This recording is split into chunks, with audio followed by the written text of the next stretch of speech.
Hey guys, sharing with you my experience with VFS Global in Parañaque or the Parcal branch. 2 months ago, nag-book ako through their website. I think that was March 28, 2025.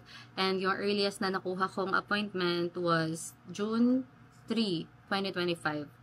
Which is today. By the way, I got the premium lounge. So, yung isi-share ko sa inyo ay yung na-experience ko bilang premium lounger. Chart. I got the 7 a.m. appointment.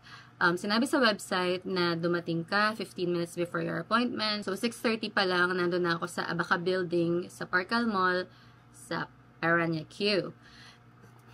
May mga kasabayan na ako doon. Nakatambay lang kami sa lobby ng building. Nasa 3rd floor yung VFS Global office. And hindi pa pwedeng umakyat kasi maaga pa masyado. 7 a.m. pa nagsistart. Pero around 6:45, meron nang bumaba na associate. Or parang siya yung manager ata kasi ang ganda ng postura niya. Tinanong muna sa amin kung sino yung mga 7 a.m. So, taas ako ng kamay, siguro mga 5 or 4 kami na 7 a.m. Then, tinanong sa amin kung sinong gusto mauna. Parang nagkahiyaan pa yung iba. So, ako, nagtaas na ako ng kamay. Kaya, I got the number 1 sa ticket. Wala sa lobby pa lang ng building, na wala pa sa mismong VFS office sa 3rd floor. Meron ng pre-check ng documents. Ang mga hinanap ay passport, Japan visa application form, and yung appointment form. Yung tatlo yung hinanap. So, after nun, pinaakyat na ako sa 3rd floor, pero hindi ka pa muna papasok dun sa office kasi meron pang pila sa labas. Premium lounge, nandun ako nakapila, una. Tapos, regular. Tawagin natin regular applicants. Sa labas pa lang, sinabihan na kami na once you get inside the office, bawal ang videos, photos, and calls. Texting is okay daw. Tapos, ang isa pang bawal na nakalagay naman sa website nila ay ang backpacks. Pero maraming hindi nakapansin kasi hindi ata talaga masyadong pansinin yung part na no backpacks. Kasi kahit ako hindi ko siya napansin, ilang beses ko nung binasa yung website nila. So, yun lang guys, bawal ang backpack sa VFS Global. Before ka pumasok sa office, security check muna. Sobrang thorough ng security check. Lahat talaga ng zippers binuksan, kahit yung maliit na pocket, sinilip talaga lahat. Take note of that. If ayaw yung mahassle, if ayaw nyo silang mahassle, magdala na lang kayo ng tote bag or small bag. At ilagay nyo na lang yung files nyo sa envelope. So, after the checkpoint, doon ako ginaid sa right side ng VFS office. Yung left side is the regular applicants. Yung itsura ng regular applicants area was may counter sa harap, tapos may mga upuan sa likod. Yung parang usual, usual na mag-a-apply ka parang sa US Embassy, ganun. Tapos dun sa lounge naman is para siyang lounge. Meron siyang mga table, siguro mga 3 to 4 mababang tables, tapos may mga upuan na nakapalibot. Tapos sa harap na part, nandun naman mga 4 or 5 counters, tapos nandun yung mga associates. Pagpasok ko dun sa lounge area, ginaid ako dun sa isang spot dun. May table, may mga chairs, tapos pinaspread out sa akin lahat ng mga documents. Tapos, pinuntahan na ako ng isang associate. Yun yung isa sa mga perks ng premium lounge. Magwa one-on-one talaga kayo ng isang associate. Titignan niya lahat ng mga papeles mo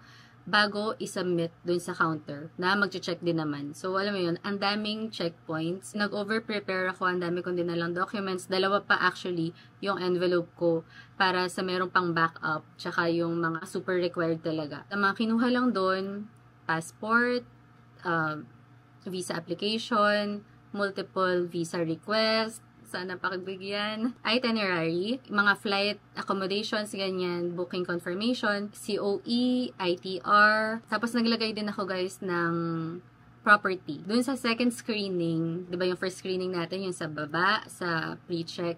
Second screening, ang concern lang naman sa akin ay hindi ako nakapagpa-print or nakapagpa-photocopy nung passport ko. Siguro yun na lang din yung kagandahan na nasa premium lounge ka. Kinuha lang yung passport ko, pinotocopy, tapos yun na, wala nang problema. Tapos sila pa yung nag-provide nung glue para sa picture ko, para sa application form. So after ma-screen yung mga documents ko for the second time, siguro mga 1 or 2 minutes lang ako nagantay, tapos tinawag na ako sa counter. Yun na yung last screening or official application ng, ba't ako gumagan? Parang main application sa VFS. So dinala na yung mga documents ko sa counter.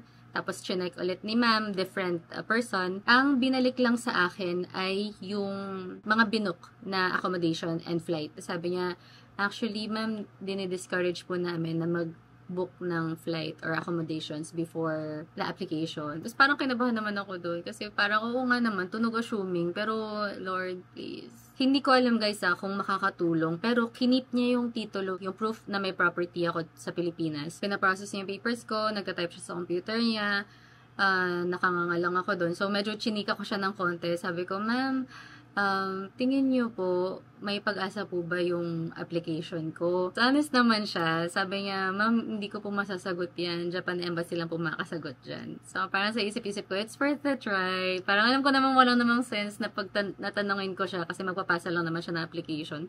But anyway, kasi ilang araw pa akong kakabahan at mag-overthink. Mga 8 days pa. Which brings me to the next topic, the next information. In-inform niya ako na ang processing time ay usually 6 days. 6 days yung sinabi niya, plus 2 days para ma-ship sa'yo yung mga documents mo. Malamala 8 days, I'm thinking 10 days. 10 days akong kakabahan. Anyway, dun sa final screening, ang pinagawa lang naman sa akin, pinare-write sa akin yung parang request for multiple entry kasi nagkamali na naman ako dun na A4 dapat yung papel. Tapos for some reason, di pala siya A4. Binigyan niya ako ng paper na ang alam ko kapag sa iba kasi, or kung magpapa-photocopy ka, like yung pina-photocopy yung passport ko, may charge pa yun. Different charges pa yun. Pinare-write lang sa akin yung multiple entry request ko. Maganda ang premium lounge kung syunga ka. Hindi, maganda yung premium lounge. Kasi napansin ko na ang smooth, ang bilis, mabilis yung process ng lahat. Biruin nyo, pumunta ako doon 6:30, 6:45, meron ako number, 6:55, nakapila na ako sa taas, sa 3rd floor. 7 o'clock, nandun ako sa lounge mismo, tapos 7:10, nandun ako sa mismong counter. 7:25, nasa labas na ako ng VFS, ganun kabilis. Di ko alam kung ganito ba yung magiging process para sa regular or kahit na para sa premium lounge din kasi nauna nga ako sa pila. Pero good experience siya. Wow. Ang last part, ang binigay lang sa akin ni Madam ay itong LBC, yung tracking number ng kung saan isasend sa akin yung mga documents ko and yung passport ko. And itong resibo ng VFS Global application. So, pricing, isi-share ko na din siya.